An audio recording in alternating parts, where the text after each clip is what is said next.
आजकल मांग नहीं भरते आप लोग, क्यों? शर्म आती है क्या भरना मांग? सीता मैया लंबी मांग भरती थी, और ये मांग भरना भारतीय परंपरा है मेरी मां। ये मांग आपकी शोभा है, इस शोभा को बनाए रखिएगा। आप तब तक ही सुंदर हैं जब तक आपके मांग में सिंदूर है। इसलिए ये मांग भरते हुए गर्व करना चाहिए, इसे छिपाना नहीं है, प्रकट रखना है। और मांग बढ़िया सिंदूर से बढ़िया भरा करो। आजकल तो मैया लोग घिसनी से घिस लेती हैं बस। फैशन बहुत बड़ा है।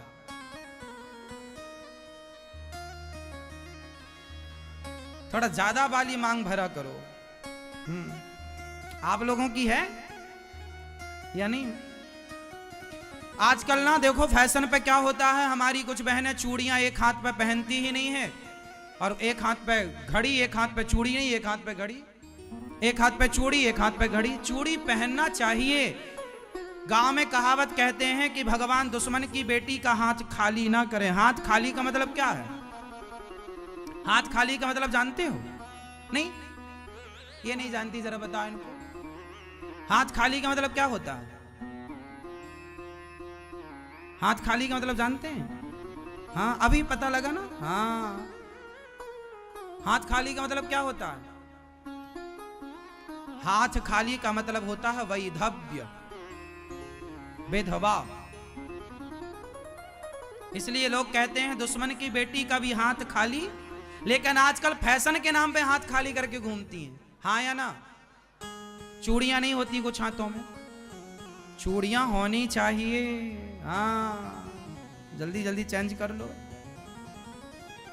ये हमारे बोलने से नहीं, आपको बुरा लग सकता है तो क्षमा कीजिएगा। आपको बुरा लगे, हम वो बातें नहीं बताएंगे आपको। हम आपको ऐसी कथा नहीं सुनाएंगे, ऐसी बातें कि जो आपको केवल अच्छा लगे वो सुनाएं। जो आपके लिए अच्छा होगा वो सुनाएंगे। चाहे आपको अच्छा लगे या बुरा लगे तो क्षमा कीजिएगा, पर जो सत्य है बिल्कुल सही। अपनी बेटी को कहो बेटा मांग भरा करो। और चूड़ियां आप आजकल की लड़कियों को, लड़की नहीं स्त्रियों को, आजकल की स्त्रियों को चूड़ियां बदलने का भी ज्ञान नहीं है। आप लोग जब चूड़ियां बदलती हो ना तो पूरा उतार लेती हो सारी चूड़ियां, क्योंकि सेट पहनना है ना पूरा एक कलर का, तो वो सारी चूड़ियां उतारती हो नहीं। इसलिए हमारे यहाँ एक परंपरा है कि एक लाल कलर की चूड़ी होती है जो माता जी को चढ़ती है। वो चढ़ी हुई चूड़ी प्रसाद के रूप में माताएं पहनती हैं। और जब आप चूड़ियां बदलती हो तो एक चूड़ी आपके हाथ में होनी चाहिए, एक चूड़ी आपके हाथ में आखिरी में होनी चाहिए। फिर आप बदलो, पीछे एक चूड़ी पड़ी रहे, या सारी पहन के उसको हटा सकते हैं। सेट यदि आपका बिगड़ रहा है, कलर कॉम्बिनेशन नहीं बैठ रहा है, तो आप बाद में उसको हटा लो, पर आखिरी में एक चूड़ी होनी चाहिए। पूरा हाथ खाली नहीं होना चाहिए। पूरा हाथ तो तभी खाली होता है जब पति नहीं होता। हाँ या ना? इसलिए ये बात जरा समझाओ और सिखाओ। मांग हो, चूड़ी हो, गले में मंगलसूत्र हो, आप अपना स्वरूप ना बदलो। फैशन अच्छी बात है, आज के हिसाब से रहो, लेकिन फिर भी अपना जो मंगल श्रृंगार है, इसे मांगलिक श्रृंगार बोलते हैं। मंगलसूत्र क्यों नाम पड़ा? वो मंगलकारी है।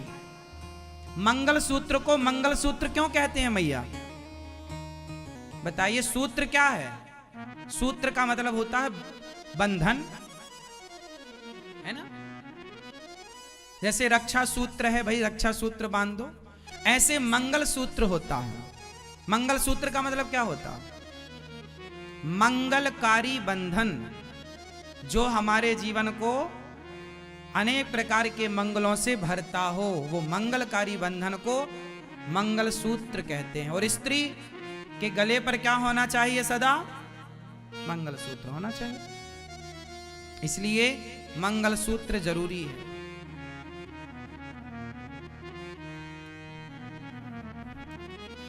तो पति हनुमान जी ने एक बार माता सीता को देखा कि माता सीता सिंदूर लगा रही थी।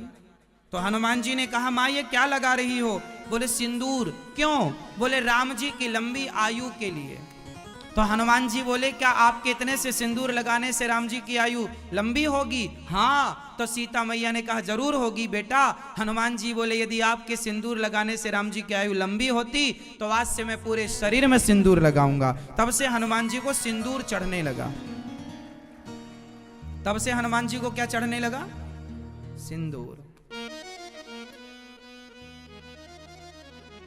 तो मांग क्यों भरते हैं आप लोग? मांग क्यों भरी जाती है मैया? आप बताओ।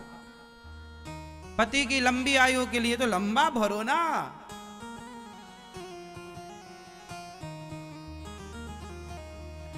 जितना लंबा सिंदूर उतनी लंबी आयु।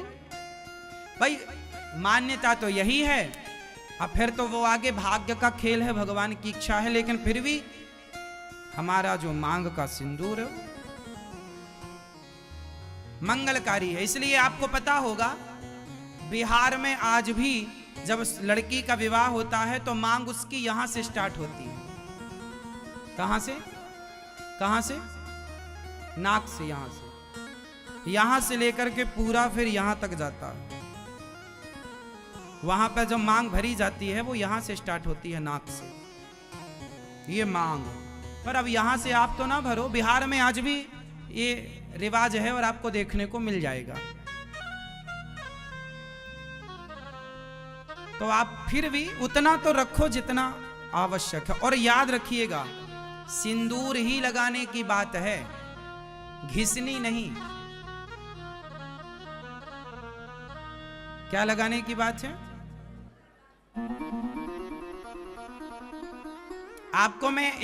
आपको यदि बाजार का सिंदूर रिएक्शन करता हो, परेशान करता हो, तो मैं आपको सिंदूर बनाने का तरीका बता दूं।